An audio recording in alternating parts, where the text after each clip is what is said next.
ये जो आकाश में गोले हैं इतने बड़े बड़े से, क्या ये भी कोई प्रभाव डालते हैं हमारे जीवन में? आज इसे समझने की कोशिश करेंगे कि एस्ट्रोलॉजी में प्लैनेट्स का क्या महत्व होता है। प्लैनेट्स ये बड़े बड़े से विशाल गोले और एक गोला जिसमें हम रहते हैं, इसे धरती कहते हैं। हालांकि एस्ट्रोलॉजी में धरती की गणना नहीं करते। कुछ बिंदुओं पे आपका ध्यान केंद्रित करना चाहूंगा। टोटल हम एस्ट्रोलॉजी में 9 प्लैनेट्स की गणना करते हैं, पर हकीकत में राहु केतु कोई प्लैनेट नहीं होता। ये नॉर्थ पोल और साउथ पोल कुछ लोगों ने कहा, कुछ लोगों ने कहा धरती के ऊपर और धरती के नीचे। तो राहु केतु को थोड़ी देर के लिए अगर प्लैनेट की तुलना ना करें तो बचे 7। अब चंद्रमा और सूर्य ये भी दोनों प्लैनेट है एस्ट्रोलॉजी में, पर हकीकत में जो मून है वो तो एक सैटेलाइट है, अर्थ की एक सैटेलाइट है, और जो सन है वो तो केवल स्टार है। पर एस्ट्रोलॉजी में इन दोनों को भी प्लैनेट का दर्जा मिला है। अब ये भी चले गए तो बचे 5। तो ये जो 5 है ना, ये 5 आपके 5 एलिमेंट्स ही हैं। जैसे शनि नीला, मंगल लाल, बुध हरा, वैसे ही वीनस ट्रांसपेरेंट और जुपिटर येलो। तो 5 प्लैनेट्स को 5 एलिमेंट से ही रिलेट कर लीजिए, आसान हो जाएगी astrology. Rahu Ketu, north pole south pole, धरती के ऊपर धरती के नीचे, और एक स्टार हो गया और एक सैटेलाइट हो गई। और धरती को तो हम गणना करते ही नहीं, इसलिए नहीं गणना करते क्योंकि हम धरती पे स्वयं खड़े हैं, तो उसको कंसिडर नहीं करा जाता। अब धरती पे स्वयं खड़े होकर अगर हम आकाश की तरफ देखें तो आकाश में किस जगह पे कौन सा ग्रह है, इसे कैसे बताएंगे? तो इसे बताने का हमारे पूर्वजों ने एक साधारण सा रास्ता खोजा कि किस राशि में वो है, मतलब उसके पीछे कौन सी राशि दिख रही है, इसका मतलब वो उस राशि का हो गया। और फिर उसको और डीप जाके देखा तो उसी राशि के 3 नक्षत्र, 2.5 नक्षत्र तो ले लो, हो गए ही। तो उस राशि के 2.5 नक्षत्रों में से भी कौन से नक्षत्र पे है। फिर और जाके डीप देखा तो कौन से पद पे है, कौन सा सबलॉर्ड है, वो उसका एक और पद बन जाता है। तो दूरबीन को जितना आप घुमाते जाओगे और जूम करते जाओगे तो आप सबलॉर्ड तक पहुंच जाते हो। और यही चीज हमारी कुंडली में बन के अपने आप आ जाती है। हमारे पूर्वज तो आकाश की तरफ दूरबीन लेके देखते थे, हम एक सॉफ्टवेयर से ही कुंडली बना लेते हैं। जिन्होंने अभी तक नहीं बनाई, एस्ट्रोसेज एक फ्री वेबसाइट है, उससे बना लीजिए, बहुत एक्यूरेट कुंडली निकलती है। तो अब बात आई कि प्लैनेट्स क्या होते हैं, ये क्या क्रिएट करते हैं हमारे दिमाग में। तो मुझे जो लगता है कि प्लैनेट्स ना कुछ तरंगे क्रिएट करते हैं। जैसे सन ना फादर को रिप्रेजेंट करता है, कोर को रिप्रेजेंट करता है, आपके रूल्स को रिप्रेजेंट करता है, सेंटर ऑफ अट्रैक्शन को रिप्रेजेंट करता है, क्योंकि सन के ही तो अराउंड सारे प्लैनेट्स घूम रहे हैं।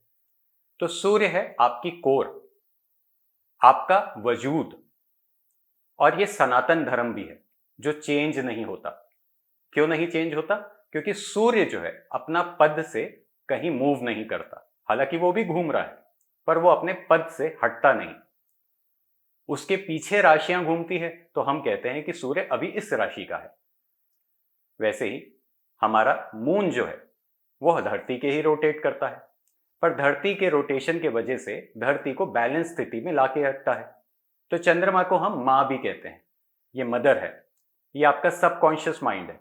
सबकॉन्शियस माइंड किस इसलिए कहा जाता है क्योंकि ये 2-2.5 दिन का ही एक राशि में ट्रेवल करता है। टोटल मिला के ये 27 दिनों में सारी राशियां, 12 राशियां कवर कर लेता है। सूर्य 365 दिनों में 12 राशियां कवर करता है, जिसे हम साल कहते हैं। तो सबकॉन्शियस माइंड हो गया चंद्रमा। मां बोलने से मदर को भी ये रिप्रेजेंट करेगा। सबकॉन्शियस माइंड ना हमेशा बदल जाता है, धीरे धीरे बदल जाता है, क्योंकि 2-2.5 दिन जिस राशि का होगा सबकॉन्शियस माइंड उसी बिंदु पे आपका ध्यान ले जाएगा। जैसे ही राशि चेंज करेगा फिर दूसरे बिंदु पे ध्यान ले जाएगा। जैसे मैंने कहा फर्स्ट बॉक्स सेल्फ का है, तो पता चला चंद्रमा अगर फर्स्ट बॉक्स में पहुंचा जहां पे गोचर में, फर्स्ट बॉक्स पे गोचर में पहुंचा और आपने उसी दिन जिम ज्वाइन कर लिया अपनी हेल्थ को कॉन्शियसली लेके। चंद्रमा दूसरी राशि में पहुंचा और वो जो राशि है आपके सेकंड बॉक्स में है, तो आपने कैसे पैसे कमाने हैं उसका कोई कोर्स ज्वाइन कर लिया। कुछ भी हो सकता है, कोई भी कैलकुलेशन हो सकती है, या बिजनेस प्लेस में जाके बैठने लग गए कि आज से तो हमें पैसा कमाना। तो ये चेंज होता रहता है क्योंकि 2.5 दिन का ट्रेवल एक राशि में रहता है। 12 राशियां हैं तो इंटू कर लीजिए उससे। अब आ गया जुपिटर। ये क्या चीज है? जुपिटर हमारे आकाश का सबसे बड़ा गोला है और ये येलो कलर का है जैसे मैंने आपको बताया। जुपिटर रिप्रेजेंट करता है ज्ञान को। ये वो ज्ञान नहीं है जो कॉपी पेस्ट ज्ञान है, ये वो ज्ञान है जो सनातन है, जो पहले से मौजूद है। ये वो किताबें हैं जिसे पढ़ के आप एक तरक्की की राहों में जाओगे। ये वो किताबें नहीं है जो आखिरी मोमेंट में सिर्फ पेपर देने जाते हैं पढ़ के। ये वो है जिसमें सब कुछ लिखा है। तो ज्ञान, गुरु, बड़ा प्लैनेट, भारी और ठहराव देने वाला। थोड़ा बिगड़ जाता है ना तो सारे काम रोक देता है। क्यों रोक देता है? क्योंकि सामने आके खड़ा हो जाता है। अब ये किस राशि में क्या कंबो बना रहा है तो उस हिसाब से इसकी कैलकुलेशन निकालेंगे। अब फर्स्ट बॉक्स पे अगर जुपिटर बैठा है और बुध की राशि है जेमिनी, तो जहां मेल जोल की बात आई वहां पर व्यक्ति थोड़ा धार्मिक हो जाएगा क्योंकि धर्म को भी रिप्रेजेंट करता है, गुरु घर को भी रिप्रेजेंट करता है, भगवान के मंदिर को भी रिप्रेजेंट यही करता है, नॉर्थ ईस्ट कॉर्नर को भी रिप्रेजेंट करता है। और आगे आ जाते हैं तो मंगल। मंगल थोड़ा गर्म ग्रह है, इसको 2 राशियां मिली है, 1 और 8। पहली एरीज और 8वीं स्कॉर्पियो। हड़बड़ी में रहता है, धरती के बाद का प्लैनेट है। इधर से आएंगे तो पहले आएगा आपका सूर्य, फिर बुध, फिर वीनस, फिर धरती, फिर मंगल। तो गर्म ग्रह है, एक्शन वाला ग्रह है, रेड कलर का है, साउथ डायरेक्शन को रिप्रेजेंट करता है और आपके पावर को रिप्रेजेंट करता है। आप क्या कर पाओगे और किस फील्ड में कर पाओगे वो तय करेगा मंगल किस स्थिति में है, कौन से बॉक्स में है, तो उसके कर्म करोगे। पहला सेल्फ, सेकंड पैसा, थर्ड मेलजोल या कर्म, चौथा आपका पोजीशन। तो किस जगह पे काम कर पाओगे वो बताएगी राशि, और किस विषय में काम कर पाओगे वो बताएगा बॉक्स। तो कंबो निकालिएगा, एक लाइन लिखिएगा कि मेरा मंगल इस राशि में इस बॉक्स पे पड़ा है, तो उसके और इनसाइट्स निकल आएंगे। फिर आ जाते हैं वीनस। वीनस कई लोग कहते हैं वाइफ को रिप्रेजेंट करता है। वीनस हर एक दुनिया की सुंदर चीज को रिप्रेजेंट करता है। थोड़ा चमकीला ग्रह है ना, और कलर भी क्या है, ट्रांसपेरेंट।